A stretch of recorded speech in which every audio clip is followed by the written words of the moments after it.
Santos বনাম Fluminense ম্যাচের সময়সূচি এবং পরিসংখ্যান দেখুন। নেইমার ইনজুরি থেকে ফিরছে এই ম্যাচে। দীর্ঘ এক মাসেরও বেশি সময় ইনজুরিতে কাটিয়ে আবার মাঠে ফিরছে ব্রাজিল সুপারস্টার নেইমার জুনিয়র।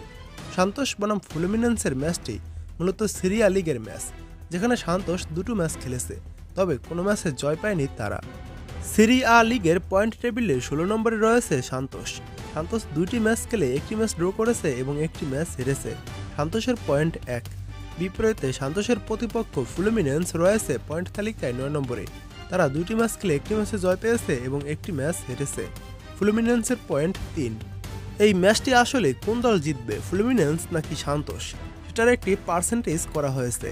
মানে সাম্প্রতিক ফর্ম অনুযায়ী বা ফ্লুমিনেন্সের বিপক্ষে সান্তোস কেমন খেলে সেটারই একটি পার্সেন্টেজ প্রকাশ করা হয়েছে। তবে সেখানে দেখা যাচ্ছে ফ্লুমিনেন্সের ম্যাচটি জেতার চান্স রয়েছে 45% এবং ম্যাচটি ড্র হওয়ার চান্স রয়েছে 30%। বিপরীতে সান্তোসের ম্যাচটি জয় পাওয়ার সম্ভাবনা রয়েছে 25%। সান্তোস এবং ফ্লুমিনেন্সের হেড টু হেড শেষ 5 ম্যাচের রেকর্ডে অবশ্য ফ্লুমিনেন্সই রয়েছে এগিয়ে। তারা দুইটি ম্যাচে জয় পেয়েছে এবং দুইটি ম্যাচ ড্র করেছে। বাকি একটি ম্যাচে সান্তোস জয় পেয়েছিল। ম্যাচের ফলগুলো যেমন ছিল: প্রথমবার দেখা হয় 2021 সালে, তখন 2-0 গোলে সান্তোস জয় পায়। দ্বিতীয়বার দেখা হয় 2022 সালে, তখন গোলশূন্য ম্যাচটি ড্র হয়। তৃতীয়বার দেখা হয় 2022 সালে, তখনও 2-2 গোলে ম্যাচটি ড্র করে সান্তোস ও ফ্লুমিনেন্স। এরপর তৃতীয়বার দেখা হয় 2023 সালে, তখন 1-0 গোলে সান্তোসকে হারায় ফ্লুমিনেন্স।